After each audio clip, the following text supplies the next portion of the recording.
right, folks. All right, folks. Today we're going to try something we've never done before, which is read a book. Boring. And talk about it. We've wanted to do this for a while now. Yeah, we have. And this book specifically was one that I think you guys probably connect with, and I've been reading, and it is Karma by Sadhguru. Now, move in. I don't know what you were going to say, but I was going to say, you may notice this on stream, but Eli and I have had probably the weirdest past 3 days of our entire lives. Oh, jeez. And so, maybe something to get into at some point, but have that as your umbrella for this episode. If we're all over the place, yeah, you know why. Yeah. At the end of this book, there are some question-answer pieces, which I thought were really interesting. So it's like questioner, and then Sadhguru writes his response. I don't know if it's just like a written thing of his verbal response, but I haven't heard him put together these sentences in these ways before, so I thought it was really interesting. So the questioner asks, does anyone ever manage to work out their accumulated karma in a single lifetime? If one keeps accumulating karma even as one sheds it, it seems like an endless process. So I'm going to cut to kind of midway through Sadhguru's answer. All right. Because I feel like that's where the juice comes in. For the seeker, I would say, don't worry about getting rid of karma. Just concern yourself with how not to acquire new karma. This anxiety of, I want to get rid of my karma, will itself breed more karma. So don't get caught up with how to burn it all up. Karma will melt down with the process of life itself. Living is itself burning karma. Now, how do you not gather karma?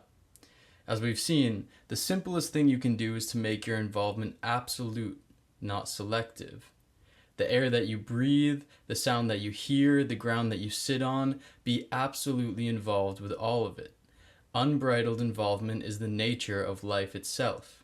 The tree standing here is involved with everything. The earth, the water, the breeze, the sky, everything. Life will blossom only if involvement is total. Once you discriminate, karma multiplies big time. I don't know if you want to pause me. Yeah. You can click the pause button whenever. Yeah. This makes me... Maybe you need to make a sound, like beep, beep, or whatever you want. All right, I'll come up with something. Okay. This makes me think of a video I was watching with him not that long ago. I forget what the topic was, but it's reminding me of this. How he was saying that the trick of the whole thing is to lose effort. Which is like, lose your effort. Not necessarily the thing that I would have thought he would say, is to like lose your effort. Because that's what made me think of like, if you're a seeker looking to decrease the amount of karma or like break your karmic bubble, then the trick is not to focus on wanting to do that, because wanting to do that just like creates more of it. Just creates more attachment to ideas and like what you should be. Yeah, that made me think about how when I have felt the best in my life and felt least attached to karma, it feels very effortless. Yes, and I always forget it. Every time I forget it, because every time I'll get to a point in my process, because basically at this point my personal spiritual process is a whole lot of experimentation, like just complete, I'm gonna try this, I'm gonna try this, I'm gonna try this, and it just seems like I keep at certain points trying the effort thing, where I'll be like, if I make this grand effort, let's see what happens. But it never works. It always ends up with me like reverting back the other way. Like back to old habits, back to old tendencies, because I've been repressing them because I'm trying so hard to like be a hardo with like a sadhana or something, and it just doesn't, and that amount of effort creates this like it's its own form of bondage. Yeah. And I like how that kind of goes back to what he was saying just here of like life itself is naturally fully involved, and when it is doing that, it is burning karma. Like that's in order to live, karma is burned. And that's just the process of like evolution too. Kind of crazy. Can I play? Just one more thing. It also makes me think that about not being fully involved, it's like it kind of feels like if you're planning out stuff, like if you're planning out how you're going to be putting in this effort and like where it's all going to be put and stuff like that, that also feels like not like you're not involved with life, because it's like he also said, because another thing that's tough is that, say something like a sadhana, a very structured sadhana, that feels like a habit to me. And he also says, and this really landed with me, that habits are by nature unconscious. Always. Ooh. That creating a habit is purely just an unconscious thing that you mechanically wake up, do, go to bed. Wake up, do, go to bed. And then people are like, oh, I have really good habits. Master your habits is like the attitude of the efficient world. Yes. Yes. Master your habits so that you can be working at the highest level. But that only... that treats you like a machine. And then where do you really go? Like, you get good at this efficiency. That doesn't mean that you've lived a good life. Right. You know? Right. One thing that reminded me of was a practice I started doing at one point where anytime I had a new idea of something I wanted to start doing, I would always do it until I was like really in it before telling anyone about it. Yeah. Because I noticed that when I would talk about things and when other people would talk about things, I think I first noticed it in others because I would get annoyed when someone was like, oh, I'm going to start going to the gym. I'm going to start learning this instrument. I'm going to start XYZ. Those are just like the stereotypical things. And then like 2 weeks later, you check in with them and they haven't. Even though they're like, tomorrow I'm going to start. Yeah. And then I noticed in myself how often I would say that and was catching myself doing that. And it kind of feels similar where it's like you're creating this plan, this like desired reality, but you're putting all the energy into conceptualizing it rather than being it. Yeah, absolutely. Yeesh.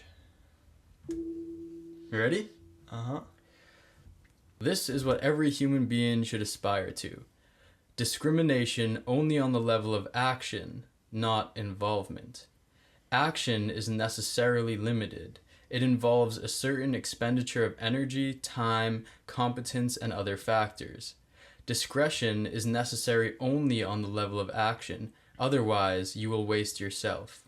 But involvement is an internal state, and it needs to be all-inclusive. I like that paragraph a lot. This was an idea that I think I had on the channel, where I was like, the difference between discernment and judgment. Where like yeah, that blew me away when I read those lines. I was like, oh shnikes. But the idea of separating, you know, placing a value with judgment versus discernment, which is helpful. And like but I like it how he broke it down here. Discernment should only be happening on a level of action, not involvement.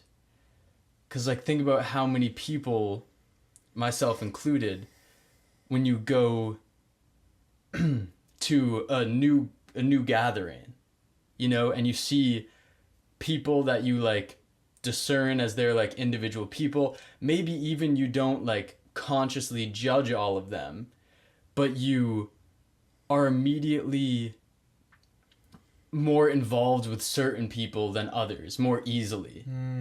And like that is immediately creating a certain experience that you're going to be able to have. Whereas if your involvement was potentially with everyone, then sure, your action needs to be limited to, has to be limited to certain people or whatever, but you are not going to be more likely to talk to this person than that person, which will allow for a new outcome rather than an outcome that is stuck on your original judgments. Makes me think of desire in a weird way. How you enter a room and say you know half the people and other half the people you don't. I feel like most of the time you're so likely to go to the people you know, and on top of that, go to the people you know and connect with on a certain level. So your involvement really just like instantly narrows down the range of possibilities that can happen. And it doesn't necessarily mean that that's a good way to move forward with it. That's a sick idea. If next time you walk into a social gathering, maybe after COVID, because I'm sure most people are just seeing like their closer friends right now. Right. But imagine walking into a party and your first thing is, let me go to the least likely place I would go. And like your friends might like see you walk in and kind of be like, what are they doing? You just meet some random people, and then you're going to be able to go see your friends. Right. And then you can still have that big, like, hug, like, holy shit, good to see you. Yeah. But just, like, make that first intention, like, let me shatter what my karma is going to lead me to. Dude. Yes. And I feel like for me, the thing that always holds me back is, like, it's like, this will be uncomfortable for me. Or like for the other person, and I'm going to get uncomfortable because someone else wasn't expecting this random person to come up and talk to them. But who cares? Who gives a dang? That's not a life fully involved. No, it's absolutely not. I was telling Eli about this earlier, but I've been getting this really distinct feeling that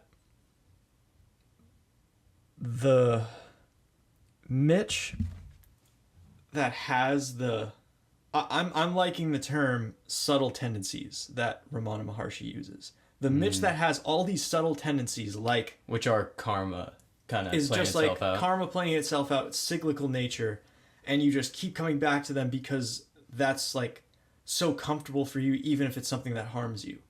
Sometimes especially if it's something that harms you.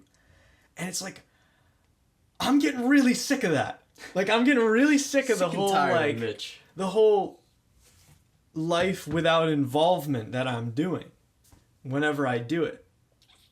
Oh, yeah. It just feels like so pointless, and it makes me redouble my conviction in my internal focus on just leaving Mitch by the wayside, kicking him to the curb. It reminds me of that thing that Sadhguru said the other day of a seeker knows the pain of ignorance. Yes. And like now that you've seen these subtle tendencies and seen what comes if you've been able to sneak out of those a little bit. Like think about your best days or like the most profound memories. It's like when something completely unexpected happens, which means something completely out of your karma. And the crazy thing is for me, that has never happened when I will it to happen. And even tougher in some ways. That's probably the whole idea of effortless. Exactly. That's exactly what I mean. And in some ways, even when I remove all the effort from the scenario, it's not like I'm instantly there. It's like sometimes it comes, sometimes it doesn't. And it just makes me feel, I've been coming back to this thing. It's about acceptance. Because I've been like going through these cycles of like putting in effort, trying to let go, putting in effort, trying to let go. And Eli said something to me this weekend. I don't need to like necessarily go into what it is, but it struck me very intensely that I'm just working with what I got. And I can't will myself to work with more than what I've got.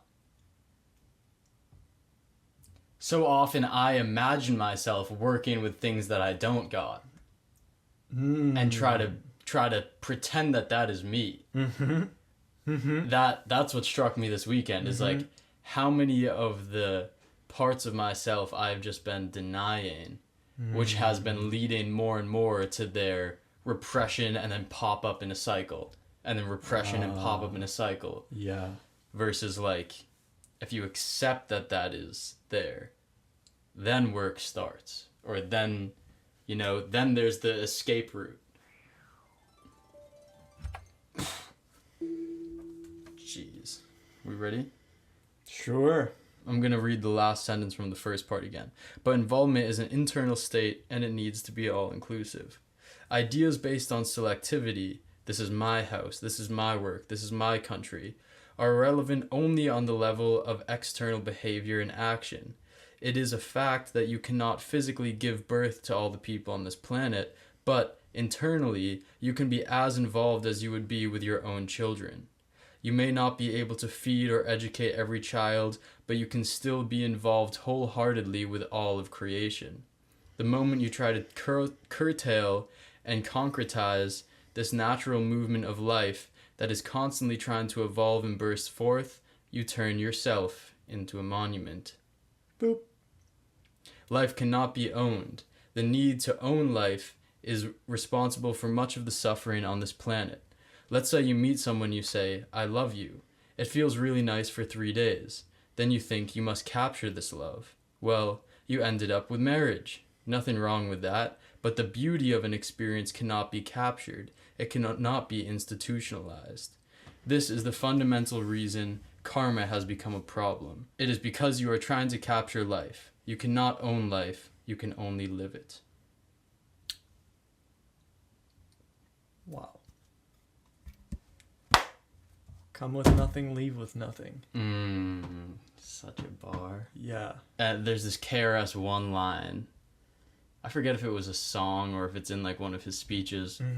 Favorite rapper of all time. But he goes, your ability, your consciousness, your being is not judged by what you can do with things.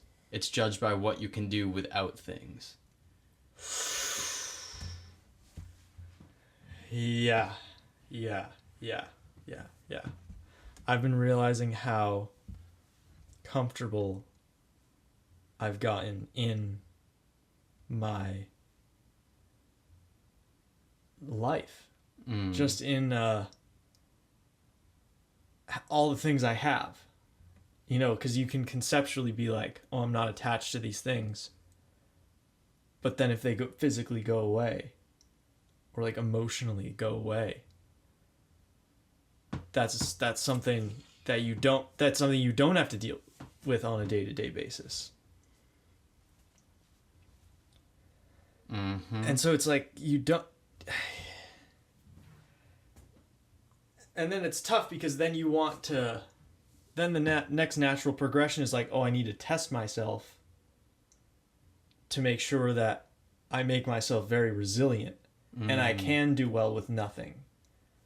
But then that's like putting effort into the play, And almost like purposefully like hurting other things and like not being fully involved with other things. Right. Like if you had whatever, a good friendship and then you're like, well, can I survive without this good friendship? Right. Let me be a dick. And like, yeah, then you're still plotting your things. Yeah. It's like, I love that how you cannot own life, you can only live it. You can only be part of the flow. You cannot try to control it. Or conceptualize it, and you won't know it if you just hear about it. That's another thing that's been giving me a certain amount of solace with the whole, like, you're only able to work with what you got, and you just, like, can't get any more. There was a quote by Swami Vivekananda that I heard, I think earlier today, and it was like, nothing that I've ever come across that in terms of like education or what people say about truth does anything for me in the long run. It's like the only thing is experience. There's no basically the point of it was there's no substitute for experience. And so, you know, we can learn all we want. We can hear about truth all we want, but if we don't experience truth, it's like we're just out here just talking a bunch of bullshit. Oh, dude. And that's where like a book, the end of this book also says something like this, but like a book, a YouTube video, whatever, stops. Like one of the last lines in like the actual book part before the questions come in, or it might be after the questions and like a final thing. Doesn't matter. Says something along the lines of like, the only purpose of this book is to give you some things that you can play with in life. It's like to give you some more tools, some more toys, some more ways you can perceive. Yeah. And then it's your choice if you're going to implement them, and you're going to get nothing from a book, nothing from a video, nothing from your own life, unless you're sitting in the experience. Unless you're strapped in.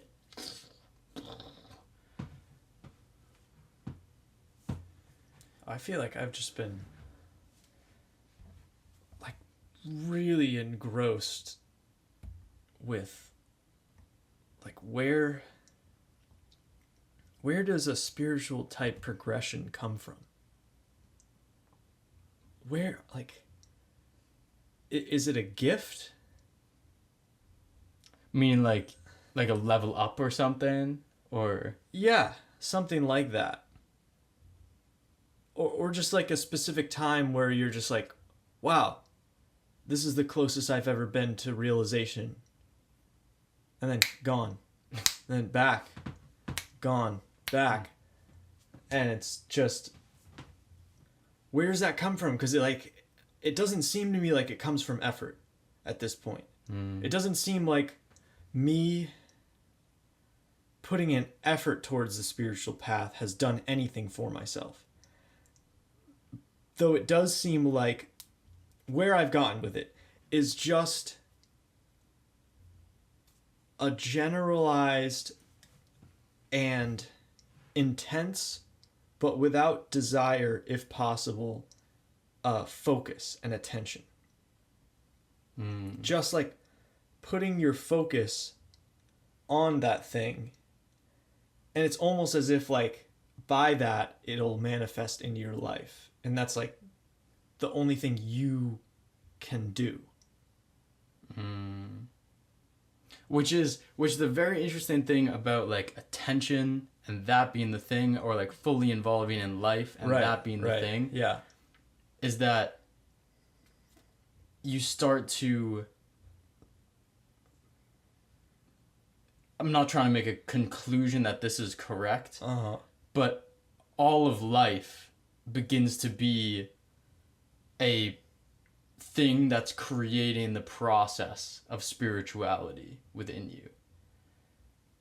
It's like your entire surroundings, the situations you get in, the people you meet. It's like the things it's all you do. you can think about.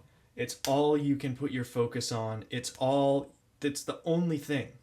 It becomes the only thing. It becomes so fully engrossing. And to be able, I think that might be the key, is like, is there anything that anyone is so involved with like that they can do it without desire and effort? Like without that immense amount of wanting to put effort towards this obsession. Like, can you be obsessed with something like spirituality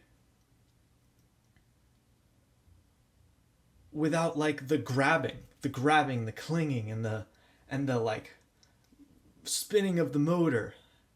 It's like, can it be a really relaxed process? I love the image of like falling. Yeah. Like that's one that works for me. It's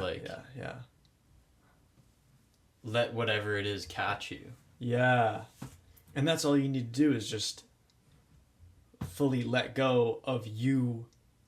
Oh, geez. Of you being the thing doing it. Because the idea is that you're going to be gone by the end of it. And so you can't be the one that does the thing that destroys you. So it's as if you need to completely surrender. Like, this makes, for me, devotion just made a lot more sense in my head. Like, surrender and devotion. Because, like, obviously you can't. You don't have the tools. You physically, oh my goodness, you don't have the tools available to you. You just don't. And so you need something to completely surrender to. Whether it be, like, for me, it's oftentimes nature, or it's a guru, or it's an angel or a god or something, and just completely surrendering to it, because that's the force that does have the ability.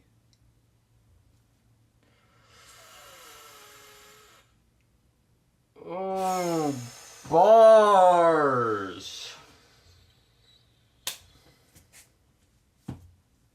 Cut the video right there. Stop this video. Do you have anything else to say? Good. Stop the video.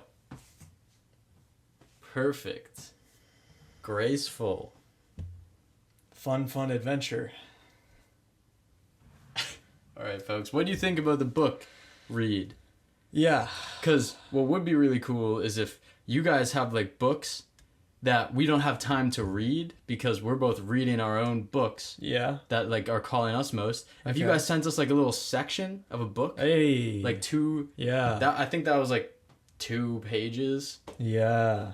That would be fun as heck. That would be If we could just, like, dip our toe. Because you guys send so many book ideas and I'm like, yo, that's a library full of books. Yeah. And I, like, don't have a connection to any of the books. So maybe if, like, you know, people were sending stuff and then all of a sudden we were looking into a book and, like, read a couple pages and I was like, damn, I need to read that book. But, like, you know, just hearing the title, it's like you don't quite have that feeling like, oh, I need to read that book. Yeah, that could be sweet. Yeah. Dang, I like that idea. Yeah. All right, surrender. Yep, that's about it. That's about it. Thank you for being here. Yeah. Much love. Much love.